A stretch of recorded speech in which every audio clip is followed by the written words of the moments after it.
Hello, everyone, and welcome to Overcast. Thank you for joining for the 60th episode of Overcast. I'm Frostee, and this week I am running solo, but we're going to have an awesome show no matter what. And it's going to be not a lot of news to talk about, but we have some cool things to discuss and some little topics that have come up here and there. So let's jump right into the formalities, of course. Remember, you can follow the show on Twitter. You can go to @OvercastShow to follow us there. Overcast.frozenfoxmedia.com is our blog page where you can see everything we talk about each week on the show. FrozenFoxMedia.com is where you can find about this, all the other shows, and everything else that we do on the Frozen Fox Media Network. So go and check that out. And thank you for watching, whether you're watching the video version of the podcast on YouTube. Make sure you give us a thumbs up, subscribe so you don't miss any episodes there. Or if you are listening to the audio version, whether it be on Stitcher, iTunes, Google Play Music, or anywhere else, let us know if you love the show by leaving us a review and subscribe so you don't miss any episodes of the podcast. So there's the formalities out of the way. My two co-hosts, Softy and Overdrive, are not joining me. Softy has some really bad weather. I think his power has been out a few times today. And also I think he went to the dentist today, so probably not the best day for him to be on the show. Maybe we would get a little like out of him, you know, with his... He got some major dental work done, I guess, today. So hope we wish him well. And I think our other friend, Overdrive, is out with some other IRL stuff. So taking him away from the podcast means that I'm running solo. We're gonna 1v1 this is what we're gonna do, like to bring in the arcade into it, right? So what have I been doing? I guess I'll just go over that. School is ending. The semester is finally coming to an end. It's so nice. Because this semester has been great because I've been getting used to being in a new school now that we moved to Denver and everything, trying to finish out my last year and getting all hyped because it's the last year of law school, so that's always exciting because like getting closer to graduation. The thing I didn't like was the fact that pretty much every day except for Friday I had to stay at school. They have like an evening set of courses at my school here, which they didn't have in my other school. So I have classes sometimes during the day, but every day of the week, for Monday through Thursday, I had a class that would go from 6 to 7:15 every night. So I didn't go home every day until like 7:45, 8 o'clock, depending on the traffic. So I don't miss that part. And so I don't think that's going to happen this next semester, hopefully, with my current schedule. So it's exciting. But I have registered for my last semester of law school, so that means that 4 more classes stand between me and graduation and the dreaded bar exam. So there we go. That's that. So it's kind of exciting. I kind of wish that I could take my finals now, but I have to wait till like basically the middle of December to finish up my finals. So I'm going to be hanging out here for a few weeks, kind of just studying and doing everything else, trying to catch up on some games in the meantime. And that's what I'm going to be doing in the holiday break as well. So there's that. And I kind of just want to get into class and like I want to just finish these other 4 classes and be done. I'm at that point where it's not that I have like senioritis, but I just want to be done. I just want to like, let 4 more classes. Let's just do this. Let's get it done out of here, So, but have to wait. So there we go. And like I said, it makes more time for games in between studying for finals, the holidays. So I kind of give myself a little bit of a break before I crunch for finals and do a lot of like the hard stuff. Most of my finals are not going to be as intense as they have been in the past. This school, which is completely opposite of my other school, some of my classes have been experiential, so a majority of my grade is based on assignments that I've done throughout the semester instead of my final. My final is like a tiny portion of the grade, and then there's only like I think only 1 or 2 of my classes actually have like final that is like a majority of my grade. So that's good to hear, I guess, for me. So yeah, that allows me a little bit like of leeway, in between studying and like on the weekends especially, I can put some time into some games. There's lots of games coming out. I mean, like, I'll admit it. I played Pokemon. Pokemon came out today, so excited for that. Still trying to finish Gears of War, Watch Dogs, Titanfall, Battlefield, all that stuff. Going to finish all that this holiday season, and then get more games to play and be even further behind. Not to mention the fact that I'm still on this, still playing Overwatch, still playing World of Warcraft, all these other Blizzard games that I have to kind of keep up with at the same time.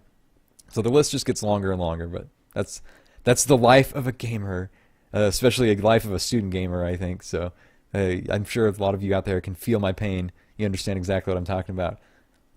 So that's really all I've been up to about. Let's jump into the topics for the week. So the new patch has come out, so it's not on the PTR anymore. And we talked a little bit about some of these things last week. Just going to brush over some, and that's the fact that, of course, Sombra is now live, so you can go and play everyone's maybe favorite or least favorite hero. Some people, my experience with her has been really fun. I'm kind of trying to get my head around like the best play style around her, but I kind of like her. I like her mobility. I really like the translocator.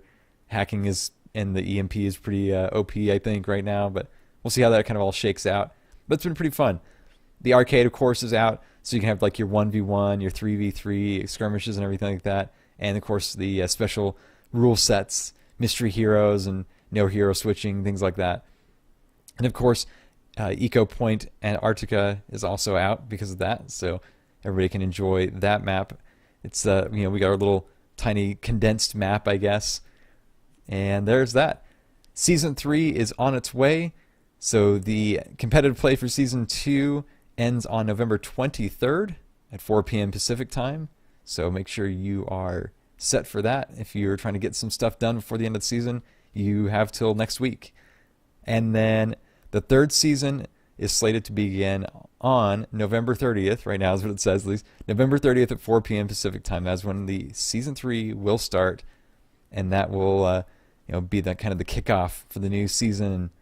A refreshing experience to be able to like get your placement matches in and see where you fit in, and kind of like a fresh start. It'll be kind of nice. I'm excited to get back into that, and maybe especially this season I'll probably have the most time that I'm going to have for a while. So maybe I can try to climb the ladder more than I have in the past. Some general updates that may or may not have been in some of the PTR notes, but I'm just going to brush over a whole bunch of stuff, so mind me while I go through a lot of it really quickly. This is kind of just like a reminder for some things, because we haven't talked about the PTR or anything for a while. But the PlayStation, if you're a PlayStation player, PlayStation 4 Pro support has been added, so I'll be excited for that. They also changed the experience to level in some of the levels. So the amount of experience needed to reach levels 2 through 13 is not changed, but 14 through 100 has been slightly reduced. And then the amount of experience that you need to reach levels after 100 is now constant. So after you hit level 100, you have a constant 20,000 experience that will no longer reset after each promotion. So there you go. Done. And this was kind of a controversial topic that's been, everybody's been talking about. And this is, basically just to kind of prevent people from saving it up, and then, you wait till like the like a seasonal event comes out, and then you go over that like level. You I don't know if saying prestige is the right word, but you get promoted, then you can like zoom up and get a whole bunch of loot boxes really fast, and instead of having to buy it. So I guess it's a strategy to maybe make people buy loot boxes, or they'll just kind of just not really care anymore, or they'll just play more of the game. So I think that's what they're really trying to get, is just have people play the game more, to be honest. How about this one? This is the RIP Quickplay. Quickplay matches are now restricted to one of each hero per team. So, yeah. Ow. Wow. This is something that I did not see them, throwing in there. But the developers, this is the developer comment. I'm just going to read it. It says, "We've been monitoring your feedback for the one hero limit in competitive play. Overall, we believe the game is in better place in terms of balance and stability with the hero limit in place. For this reason, we've decided to add the one hero limit to quick play. We understand that there are a lot of players who enjoy the ability to play multiples of the same hero, so we have introduced a new mode of the arcade called No Limits. This mode uses quick play's original rule set, which allows for hero stacking." I don't like it, because quick play to me was always, I know that we have like an out for it now, but to me quick play was always just that's where you went, like by default you just kind of went to the anything goes. I don't know if, I guess I'll be gravitating more towards that. I liked the craziness sometimes, and things like that, but hero stacking, I guess, I don't know, maybe they're trying to just gear it so that people are kind of experienced into something that's kind of closer to competitive when they're in quick play. But I'm glad that they gave us an out for it, but I'm still kind of just sad that it's come to this point that we kind of just kind of get. I think it feels like to me that Quickplay just kind of got the axe on that, and I saw that a lot on Twitter over the last few days. So yeah, kind of sad to me, but at least there's an out. So hopefully, no limits will just continue to remain around, kind of thing. The number of observer slots has been increased from 6 to 12 in custom games. So if you want a whole bunch of people watching, you've been able to double that. And then there's the general hero balance. Damage dealing to things such as Torbjorn's turrets or this teleporter from Symmetra. It no longer charges ultimate abilities, and ultimate costs have been increased by 25% across the board, which we talked about a while back. Nano Boost no longer increases movement speed. Diva's Call Mech, of course, has been increased by 20%, or decreased by 20%. Sorry about that. Mech health increased to 200, so it's been doubled. Armor still remains at 400, which means that Diva is crazy survivable right now. But I think it's working out fine. This is one of those ones where I think they went in and they said, we're going to make this crazy change. And this is back like a few weeks ago when we said, hey, this is the crazy change we're going to make. You know, we're going to do all these crazy things. Some of them might be final, some of them might not be. And this one stuck. So I guess people have liked it and they like where it's at. So there we go. Amp It Up healing has been decreased by 10% per second. They said Lucio's overall healing output has always been on par or even higher than Overwatch's other healers, and his other benefits made him an almost mandatory pick. So they're trying to free up the healer choices that you've seen around there. Blizzard cost has been increased by 30% just to kind of calm down the frequency of that. Passive health regeneration now activates when Mercy avoids taking damage for 1 second. That's just, you know, for people like me that play Mercy, as long as we're continuing to evade enemy fire, we can kind of regen a little bit quicker and not have to just kind of be sitting at like 10 health forever sometimes. Pharah rocket launcher minimum explosion damage has been increased by 13%. Explosion knockback has been decreased to 0%. So that's I think a little bit critical. While the damage is upped, there's no knockback anymore, and that's kind of crazy. The one that I really noticed in game was the jump jet increase. Lift was increased by 35%, and that's nuts because like you can fly for a really, really, really long time now, and it's fun because you don't have to like land all the time or anything. And so I don't know. I like the rocket launcher trade-off. Yeah, I can take that. You know, you still have your other abilities to knock back, but I like the fact that she can stay airborne for a long time. This allows for a lot more flexibility. I do like that. Pulse rifle bullet damage increased from 17 to 20. We talked about that a while back, and the bullet spread was increased from 2.2 to 2.4. Whatever. You know, I don't know what exactly they're talking about with the number itself, but the spread was increased. So there you go. Scrap automatically generates. This is the same thing we talked about before. Forge hammer. And it was, you know, all those changes all still there. The developer comment says, armor packs have always been a powerful tool in Torbjorn's arsenal, but it was often difficult to gather enough scrap to give your team a legitimate boost when they needed it. Conversely, if a team held on long enough, the scrap collected from fallen enemies was often able to generate as many armor packs as the team. Enemy teams had a difficult time turning the tide. Automatically generating scrap over time helps smooth out these differences and makes Torbjorn more viable, and his hammer swing is increased to help him construct level 2 turrets more quickly. So there you go. That was the reason why. We didn't get the reason, I think, before, but now we know. And then Widowmaker's Venom Mine, the explosion no longer damages the hero who placed the mine, and Widow's Kiss, the charge rate was increased by 20%.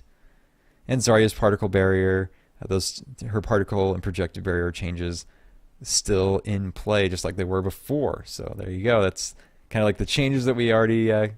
Some of them we talked about, some of them were kind of new. We've been thrown there last minute, but there you go.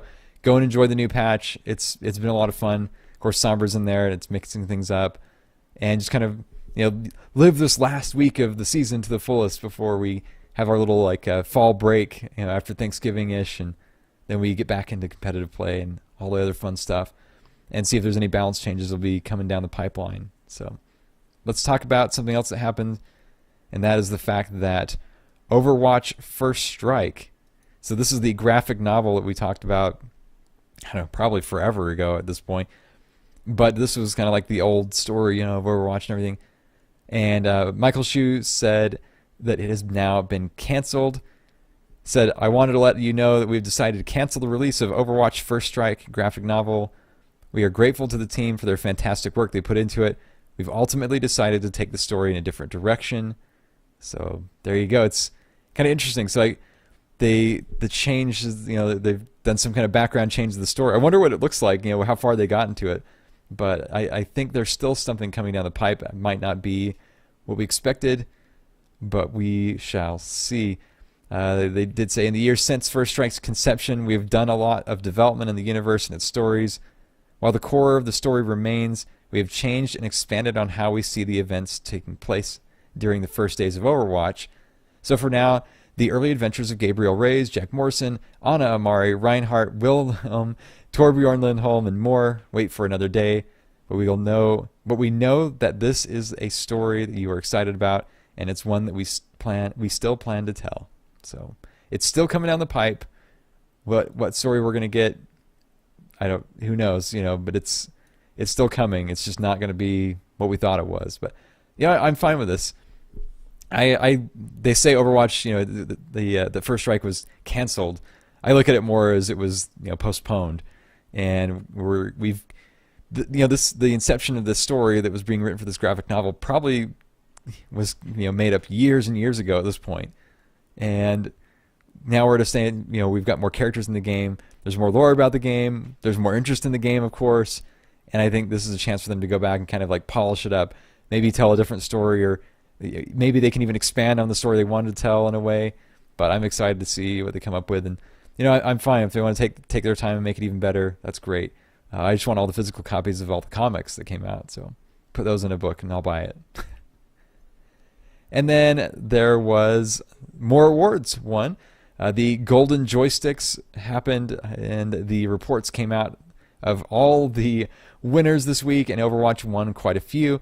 Some of the accolades won by Overwatch was Best Original Game, Best Multiplayer Game, Competitive Game of the Year, and PC Game of the Year. So there you go. It's more accolades for Overwatch, much deserved, and up against stiff competition, of course. One of the other games that was on there quite a bit was Dark Souls 3. It won a lot of awards, so yeah, it's exciting to see. I'm sure the team is super happy to see even more awards coming in and more appreciation for the game and the hard work that they put in. And that kind of leads me to the next story I want to talk about, and that is I don't know how many people listen to this show that listen to The Instance. I'm sure a lot of you, if you don't listen to The Instance, have at least heard of it. That's the Scott Johnson's show with not guests but hosts that have changed out over the years, over the long time that show has been running.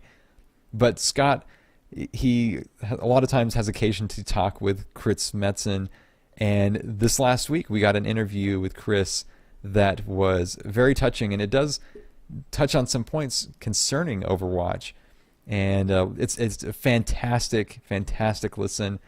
The level of emotion and the feelings just come right through this interview, and it was extremely interesting to listen to. These are kind of things that you don't really know what's going on behind the scenes. A lot of us, we have this idea of who Chris Metzen is and what he thinks and how things work. And sometimes we can pull back that curtain, and I'm thankful for Scott for doing the interview and for Chris for opening up and giving us insight into not only what was going on at Blizzard, but also what was going on in his personal life. And just to touch on some of the points, they talked. Chris Metzen talked about how working on Titan for a long time it was really frustrating. It was, the teams were clashing. People had their ideas, what they wanted to do, what they wanted Titan to be, and it was kind of fracturing the team. And Chris talks about like the escalating expectation, I guess, that he had to deal with, and how that expectation, like as you release game after game, of course Blizzard games are always getting better and better, and how personally that's a hard bar to live up to, because you don't want to just release another game. You want to release another game that's even better than the last. And that was very interesting to see like his take on that. But he did talk about how Titan how it was very frustrating, very hard to work through, And then everything kind of like, okay, Titan was canceled, and it was a really hard time for Chris to get through. Didn't know what he wanted to keep doing. But then after that, they came up with the idea of Overwatch, and where they kind of, maybe re-energized that idea. And he, from what I'm kind of remembering and kind of paraphrasing some of the notes I have, but Chris took a look at that and he said, okay, this is kind of like a I don't know, a project that I can take on, that I think that they need me, that I can do this, and I want to leave this kind of like last legacy. And I think he calls it taking one last run at the wall. And so he went in at full bore, and not only did they get it, but it was an accomplishment not only for the team, that he was working with, but it was an accomplishment for Blizzard, as it's become such a successful game. I mean, we were sitting here, we're talking about, we have a podcast devoted to it, and there's many other podcasts and other things in the community devoted to Overwatch. And I think he said that was not only the fact that they got the game done was exciting, but the fact that the game has been so successful.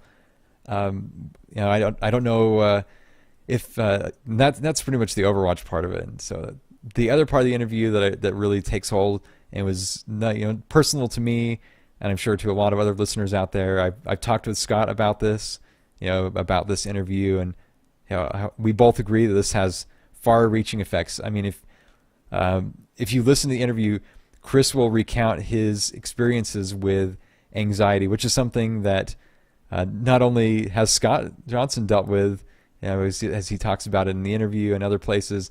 In the last few years, I've had to deal with this myself, just kind of out of nowhere, probably because of my thyroid issues. I have like a thyroid issue that kind of affects me, and I think about the time that happened, I started experiencing anxiety and had no idea what was going on. And it was really, honestly, touching to listen to this interview, because sometimes you think, like out there on the internet, I talk to lots of people. I know lots of people that suffer with anxiety, but sometimes when you start going through it, you think, I'm the only one. Like, how could somebody like so big and in their industry go through this kind of thing? And when I first, like a long time ago, when I first read about when Scott himself was going through this, I was like, man, how? I thought, I was like the only one. How am I this podcaster that deals with anxiety, and how do I keep going through? And then I saw that he was going through it, and I'm like, man, this is, it kind of bolstered me. And then listening to this interview and listening to how somebody who, a lot of us put up on this pedestal, and we look at as just this, this awesome guy, the awesome guy that he is anyway, but we kind of put him on this pedestal like being like a Superman. And we hear this in this interview of Chris Metzen even having to personally deal with facing anxiety and what that means for him, and what that meant for him in his personal life. And it was extremely touching. But I think just as Scott and I, we've emailed back and forth about this, we both feel that this reaches beyond just talking about the game, but this touches a whole bunch of people in the community. So if you or somebody is dealing with anxiety, and you're a Blizzard fan, or you just want to hear somebody else talk about it, this is a great listen. So from getting into the head of what it's like to be part of that creative team at Blizzard, all the way to these personal issues, this is an outstanding interview, and I'll make sure that I link that in our blog page. But go and check it out, because it is outstanding. So there you go. That's all I want to talk about. That I don't want to touch on it too much, but I could go on forever about it, I guess, because the interview it'll do much better. So go and check that out. And some of the last things I want to talk about before I wrap up here, just because we're already getting kind of low on time, is the fact that you can play Overwatch for free. We talked about it before. You can now play Overwatch for free. It's live. It's ready to go. And from now until the 21st, you can play it on PC, PlayStation 4, or Xbox One, and you can be all up to speed. If you don't have the game, this is the perfect time on any platform that they have it on to get in there and play the game. And if you do have the game, go in there and play with your friends. Have your friends, if they don't have the game, play it with you. Please be a good representative of the community, though. There's going to be a lot of people playing the game this weekend that probably have never played it, and they might have not even ever played a first-person shooter in their entire life. So it might be a futile thing to ask, but I ask, be civil, understanding, and just know that, yeah, there's going to be new people to the game.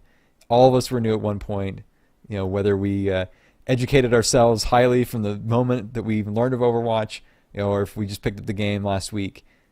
Everybody starts somewhere, and help these people be the best that it can be. And just like I think all of us agreed on the show last week, and I've said in other places before, when we have this free play weekend, what's going to happen? The price of Overwatch is going to drop, and I called it. I read a few articles about it. Even GameStop, I think, was the article I first saw it about this morning, and they report Amazon, Best Buy have now dropped the price of Overwatch to $35. So there you go. So if you want to go pick it up, you can pick up Overwatch for $35. If you don't own the game, if you're playing the game and you've never, you haven't bought it yet, this is your chance to buy it and get a great price on it. I mean, this is fantastic. If you're playing the game for the first time this weekend, this is like your free demo, and you love the game, pick it up. $35. I mean, that's chump change when it comes to video game prices. So go and do it. And I think that's all I have for the show really this week. I didn't see anything in the Ask Overcast for the week. So if you have any questions for the show, remember you can always ask them. You can always tweet directly to the show at Overcast Show on Twitter. You can tweet directly to me or any of the other hosts as well. Or you can just use the hashtag AskOvercast. We'll answer your questions right here on the show. I want to give a shout out to everybody from BlizzCon. I think I talked about it last time, but again, as the trickle down from BlizzCon has happened, and I get to kind of talk to people more and more online that that were at BlizzCon and get to see them and interact with them online. I want to thank you all for interacting with not only me but the show itself, and for listening to the show. So thank you very much for always being there to support the show. And we have some really, really exciting things. Actually, we're the three of us as hosts. We've been meeting together. We're planning some new guests. I'm hoping I have a huge guest that I'm trying to. Back in the radio industry, I used to call it efforting. So I'm efforting a very, very huge guest right now, and I hope that it works out. It's gonna take a little while to figure this and if it's gonna happen or not, but it'll be massive if it happens. Other guests I'm working on in the future, so look for them to come on the show. So we'll be able to pick the brains of some other people in the community, whether it be podcasters or otherwise. Look for that. And we have some new segments that are coming up. We're going to kind of tidy up the show now that BlizzCon's over, and we're getting ready for the new year and the new competitive season. So be on the lookout for that. We'll talk about it on the show very, very soon. And a lot of these things involve you, and some of them might involve you getting some loot. But again, thank you for always supporting the show. You can always tweet at the show or follow us on Twitter so you don't miss anything at Overcast Show. Overcast.frozenfoxmedia.com is where you can find the blog page about everything we talk about on the show each week. FrozenFoxMedia.com is where you can learn about all the podcasts and also our video game news website, Pixel Prowler. All that's linked there at FrozenFoxMedia.com. And thank you if you're watching the podcast on YouTube, and make sure you give us a thumbs up and subscribe so you don't miss any episodes. Or if you are an audio listener and you're listening on Stitcher, iTunes, Google Play Music, or anywhere else, if you love the show, let us know by leaving us a great review and subscribing on any platform so that you don't miss any episodes of Overcast, your Overwatch podcast. Again, thank you for joining. This is the 60th episode of Overcast as we make our way to 75 and then on to 100 plus eventually. But again, thank you very much. We'll see you next week with even more to talk about from the world of Overwatch. Until then, take care.